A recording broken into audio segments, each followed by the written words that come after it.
অমিত শাহ পশ্চিমবঙ্গে এসেছিলেন, কি বললেন উনি? আবার পশ্চিমবঙ্গের জয়ের মন্ত্র দিয়ে গেলেন। নন্দীগ্রামে দাঁড়িয়ে মন্তব্য বিরোধী দলনেতা শুভেন্দু অধিকারীর।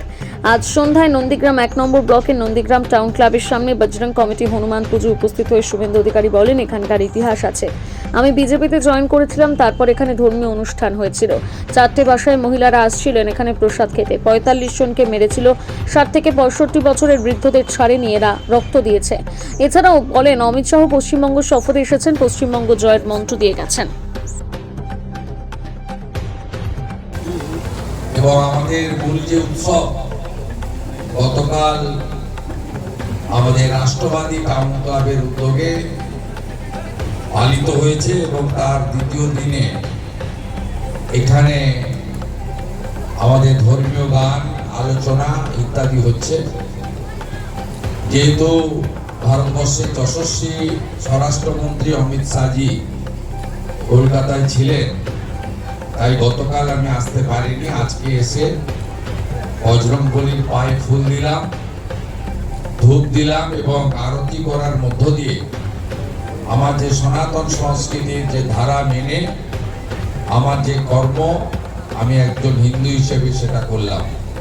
সকলকে এই উৎসবের পক্ষ থেকে, বজরংবলী পুজোর পক্ষ থেকে আমার অভিনন্দন, শুভেচ্ছা।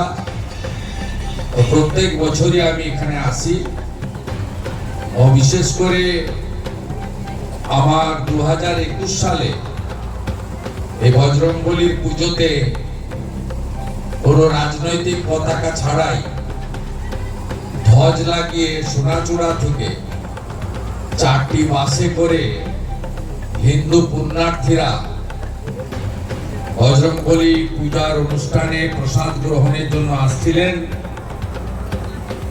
আমাদের গড়চক্রবেড়িয়ার কাছে ভূতা মোড়ে সেই 4টি বাস ভাঙা হয়।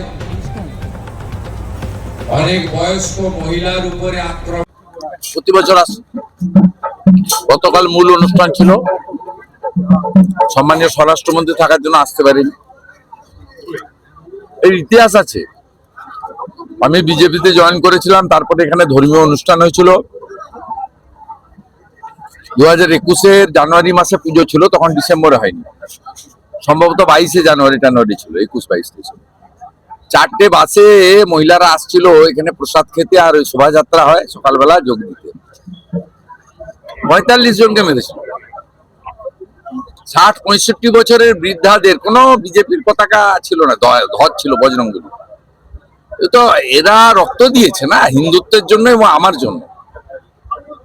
তারপরে 2021-এ যেদিন মমতা ব্যানার্জি হেরে যায়, সেদিন এখানে বোম মেরে তুলে দিয়ে পুড়িয়ে দিয়েছিল পুরো ক্লাব, এই ক্লাব। এসব ইতিহাস অতীত কি ভুলে যায়নি? ওই প্যারাসিটামল বড়ি দেওয়ার জন্য সেবাশ্রয় বানাও আর যা বানাও, অত ভিখারি নন্দীগ্রামের হিন্দু নয়। বজরংবলীতে মেরেছ, তার হিসাব হবে। এখানে পেট্রোল বোমা ছেড়ে গোটা পুড়িয়েছে। এরা 8 লক্ষ টাকা দিয়ে রিপেয়ারিং করেছে। আবার আমি মাত্র সামান্য কিছু দিয়েছি, 2 লাখ টাকা। প্রচুর ক্ষতি হয়েছে। এরা জাতীয় পতাকা তুলে, এরা পুজো করে, দুর্গা পূজা করে, কালী পুজো করে।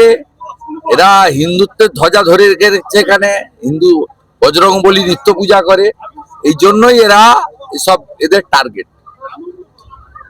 অতএব আমি যতক্ষণ আমার ক্ষমতা আছে আমি এদের পাশে থাকবো। অতীত যদি ভুলে যায় কেউ, তার ভবিষ্যৎ ভালো হতে পারে। দাদা 26-এর আগে অমিত শাহ এলেন, কতটা কর্মীরা উজ্জীবিত হবে বলে আপনি মনে করেন? 26-এর ভোটের আগে অমিত শাহ কলকাতা এলেন, কতটা উজ্জীবিত হবে কর্মীরা, কি মনে করছেন? উনি এবারে পশ্চিমবঙ্গ জয়ের মন্ত্র নিয়ে এসেছিলেন, সে মন্ত্র তিনি আমাদের দিয়ে গেছেন। আর পশ্চিমবাংলার লোককে বলবো নন্দীগ্রামের দেখানো পথে হাঁটতে। সেদিনও নন্দীগ্রামে মুখ্যমন্ত্রীকে আনা হয়েছিল, তারা মুখ্যমন্ত্রীকে ভোট দেয়নি, কিছু পাবে না জেনে আত্মীয়কে ভোট দিয়েছে। যেটা 21-এ নন্দীগ্রাম ভেবেছিল, আজকে একই কথা গোটা পশ্চিমবঙ্গের লোক ভাবছে। অতএব নন্দীগ্রামকে ফলো করুন, সব ঠিক হয়ে যাবে।